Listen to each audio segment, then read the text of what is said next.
Man.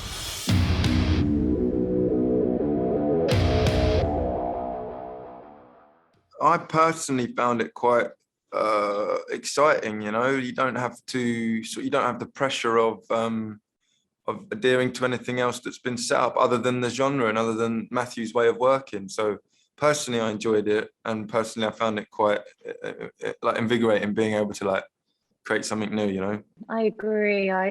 It was so. First of all, I don't like to think about it too much, like, you know, put all that pressure. Like, we're just doing a job, we're just doing another film, you know. But obviously, you want to make sure that you, in the tradition of the Matthew Vaughn films, all the characters are so memorable, and you want to create characters that are loved and remembered. So, you know, but I think that was very much apparent in the script. I think Matthew had written really good characters, so we just had to kind of bring them to life, really. We had to create one. This is an original story in itself. And my character Shola, who befriended the Duke of Oxford in Africa, and he also first-hand witnessed an emotional drama between the wife being executed before this little young son, and so that led for an organic connection with the Duke of Oxford, which led, for them coming to Europe together, and thereby being, becoming an instrumental part of the creation of this independent intelligence agency.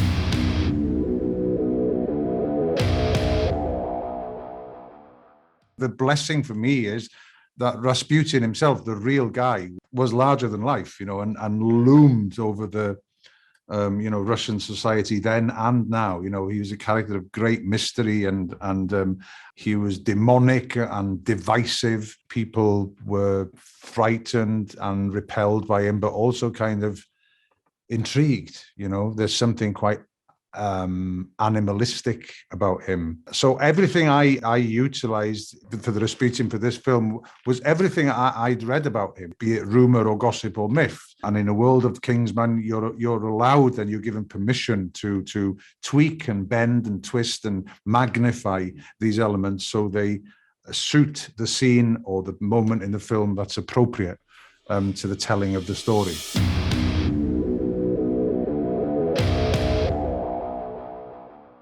This is what Matthew does so wonderfully well, and I think he's evolved that his prowess in doing that even further in this film, and the film works. It's a multi-toned film, and when it really sings, those tones are in harmony, and I think anyone who's seen the other two Kingsmen not only expect to be satisfied by a prequel, but they expect to be surprised, I would hope, knowing Matthew Vaughn, and he does. He plays that that balancing act very well, particularly in this case, because the First World War, let's not mince our words here, was the most horrific event in one of the most horrific events in the history of humankind in terms of its body count. So Matthew was very careful. I think he's managed it wonderfully to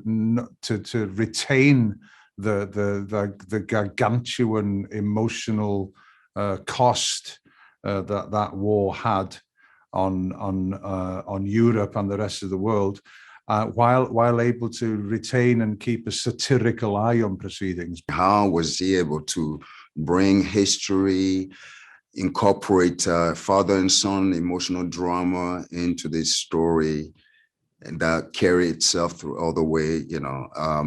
That's Matthew Vaughn. That's the genie.